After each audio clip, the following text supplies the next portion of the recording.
Hey guys, hope everyone is well. Welcome to your channel. And in this video, we are going to discuss 5 dangerous traits which have been often adopted by the UPSC aspirants. These are 5 very dangerous predictions which UPSC aspirants often make. And at the very outset, I want to make clear one thing, that UPSC is such an exam where there is no application of prediction. It is everything under the sky of the syllabus which you have to read. If you are following the prediction, then it is at the hand of God. And you know that the result of the UPSC is at the hand of you, not at the hand of Almighty. Right, so these are the 5 very dangerous predictions which you need to avoid in your preparation life. So let's proceed. Point number 1 is that emphasis on the basis of a particular year question paper. What the aspirants make, they particularly see, for example, this year question paper. See, this year it have been seen that the questions are mainly based on application. There is very less facts and there is a very much apply of the concept. That means concept prevails over facts in this year question papers. In that way, most of the questions are related to the agricultural sector.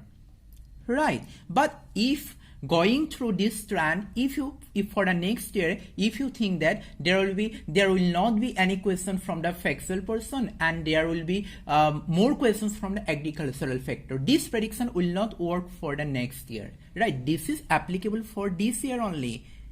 Right, most of the aspirants, what they do, they will focus on agricultural sector, ignoring others, and they will ignore also facts. But nobody knows what next year awaits.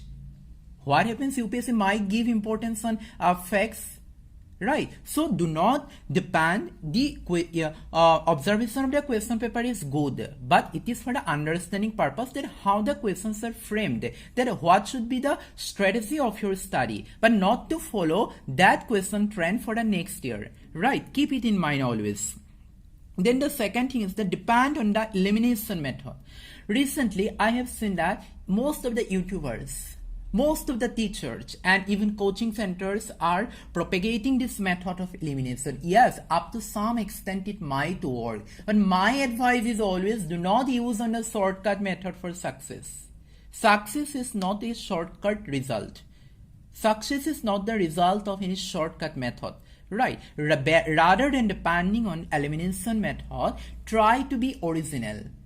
Try to read the original book, try to be conceptual. Right, I do not prefer personally this elimination method, and I also recommend you not to depend too much on this elimination method.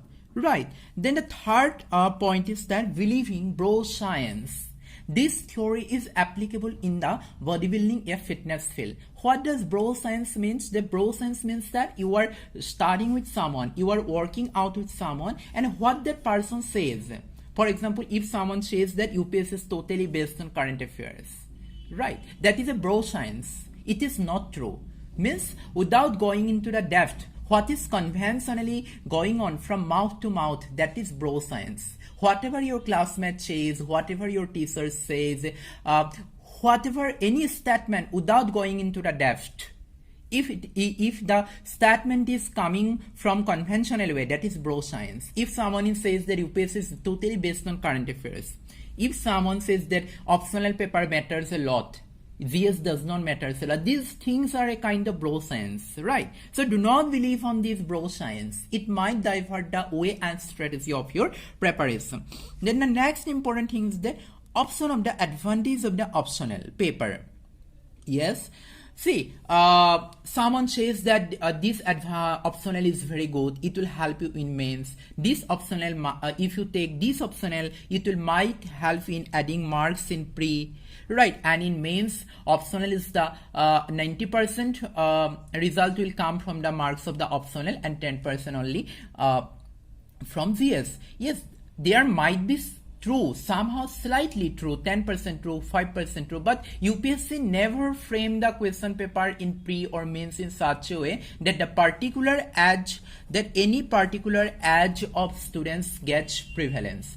right? This is not the trend of UPSC, right? So you have to read everything equally, whether GS, optional, everything, right? Up to some extent might be, it depends on that how optional helps in GS. I am not telling that optional will not help in GS, but the way of strategy is different. If you write the answer, if you write an optional answer in GS, for example, your optional is geography, right? The answer written in geography will not be equally acceptable to the GS. There is a basic difference between the concept of GS, the meaning of concept means what the general study means, and what this optional means. There is a basic difference, right? So try to avoid this as well.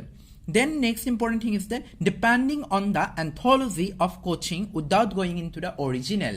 In mains, most of the students, what did they do? They go to the coaching anthology material of current affairs or other books, right? Gist, right? So do not do this. Always depend on the original.